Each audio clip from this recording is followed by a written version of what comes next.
first start testing that black From the stuff now on well-known animals. Ethan Harrell Foundation, whose existence and operations have been the subject of previous features on this channel, new information has emerged linking its specialists to unusual events during the 1990s. While much of this material has circulated for years on the internet through forums, leaked documents, and content often dismissed as fiction, some of these accounts contain elements that may reflect partially factual events. Specifically, there is mention of a series of phenomena later associated, at least in internet culture, with the so-called SCP entities. Although that archive is officially regarded as a collaborative work of fiction, certain temporal, geographic, and descriptive coincidences have led some researchers to dig deeper into its possible connections with real-life incidents.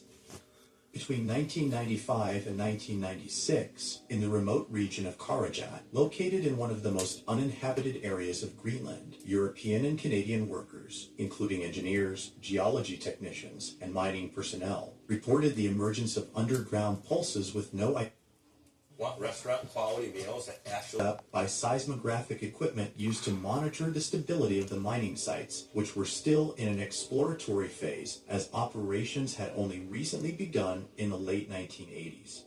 The irregularities in the readings intensified over time, prompting more detailed inspections that included thermal scans of the subsoil.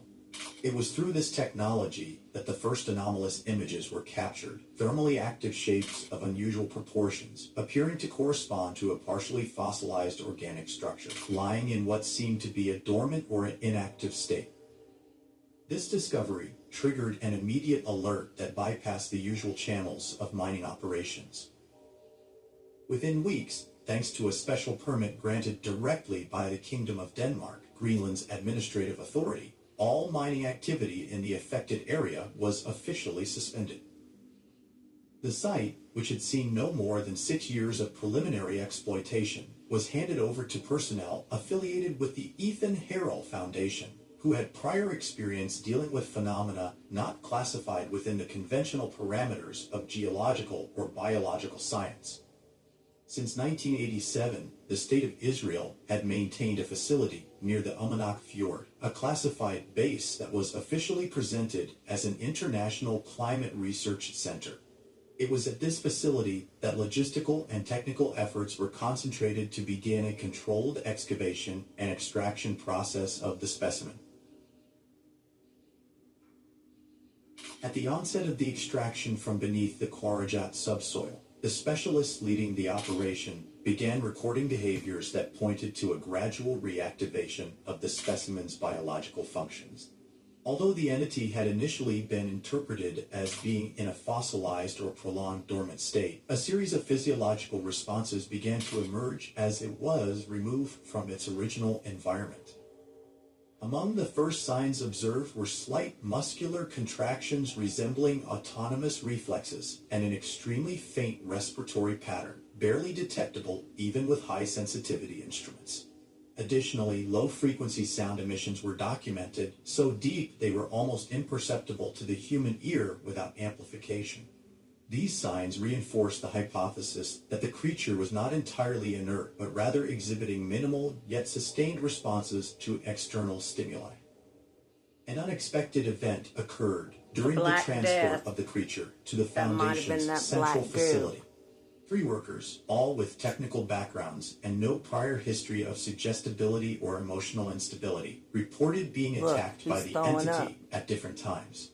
All 3 described the projection of a dark, viscous substance expelled from an opening that, based on its shape and location, was interpreted as a primary or secondary jaw. This substance, whose origin remains undetermined, appeared to have variable density and adhered to both clothing and skin, though it caused no burns or immediate detectable effects. Nevertheless, the incident led to heightened security protocols, and speculation about the creature's adaptive capabilities and responsiveness began to gain traction among the scientific team. These incidents gave rise to the hypothesis that the organism possessed a non-static physical composition, potentially subject to alteration depending on environmental conditions, perceived threat level, or type of interaction with other living beings. This theory was reinforced by observations of into increasingly monsters. aggressive behavior toward individuals happened to attempting close Lucifer. examination, prompting the establishment of a controlled perimeter throughout the transportation and containment process.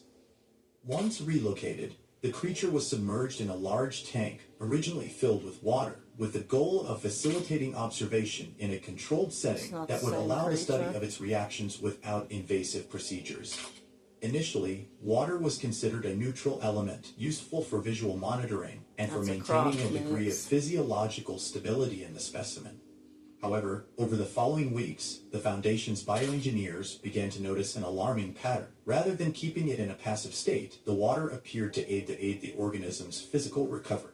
They The love creature's water. biological tissue showed signs of reinforcement, accelerated cell growth, and, on at least 3 documented occasions, coordinated attempts to escape the tank. These were not merely reflexive movements, but actions that suggested a basic form of intent and a rudimentary See a bioluminescence on understanding top of of its its skin? surroundings.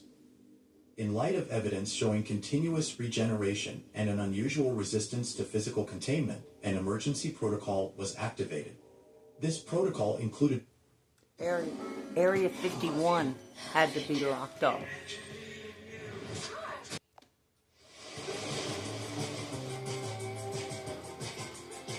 Despite the effort, the response only succeeded in keeping it confined within the limits of the tank. It did not reduce its regenerative activity or lessen its potential threat. At that point, the decision was made to replace the water with a solution composed of hydrochloric acid in varying concentrations, along with corrosive compounds engineered to induce a state of constant decomposition in the creature's outer tissue.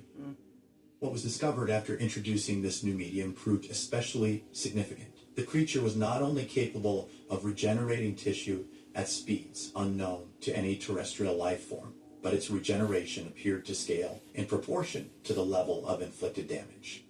The acidic compounds, however, managed to establish a partial equilibrium in which ongoing tissue breakdown prevented the organism from reaching full functionality. That's the In other six-legged words, one. while its They're regenerative capacity remained herbivores, active, it was held in check, and allowing for a state of they're apparent in, stability like, in which the can creature mimic remained trees harmless, and all that though stuff, not but inactive. they This chemically become very induced small biological and grow balance, to their maintained under strict habitat, supervision, so. became the only effective measure preventing the specimen from escaping. Unfortunately, and consistent with other reports linked to the Ethan Harrell Foundation, Not all some of of the those procedures was carried out after the innocent, creature's though. containment have raised serious ethical concerns. Or safe According to creatures. documentation leaked years later, the Foundation allegedly requested the extradition of incarcerated individuals, including those serving long-term sentences and inmates classified as highly dangerous, for the purpose of conducting direct experimentation on the creature. Sources indicate these individuals And were on transferred people. under irregular circumstances through confidential agreements and placed under intense surveillance within the underground facility where the organism was housed. Wow.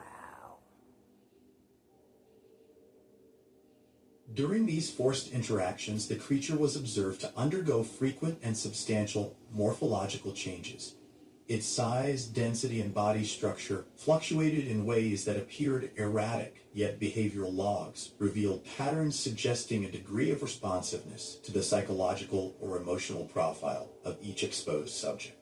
The entity not only altered its form, but also its behavior, seemingly adapting its strategies of attraction or manipulation to suit the individual it encountered. Several of the inmates, prior to their disappearances or deaths, reported that the creature spoke to them, though not in any traditional verbal sense. They described hearing voices inside their minds, messages articulated directly into their consciousness, as if the entity possessed some form of telepathic or hypnotic communication. These reports were accompanied by accounts of intense sensory hallucinations, memories reconstructed with altered details, visions of deceased family members, and visual distortions of the surrounding environment.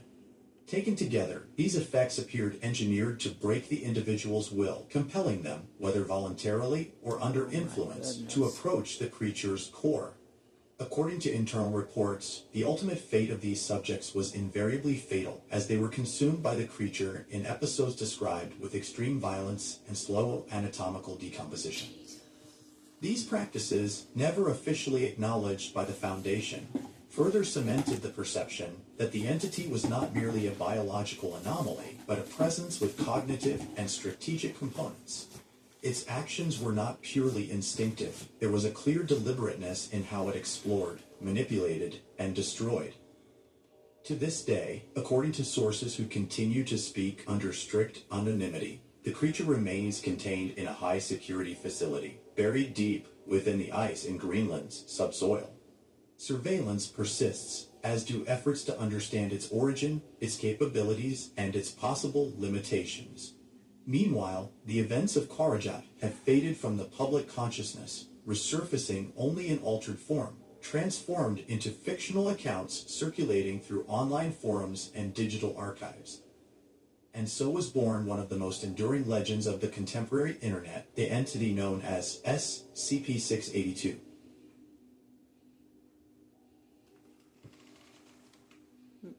This was an anomaly.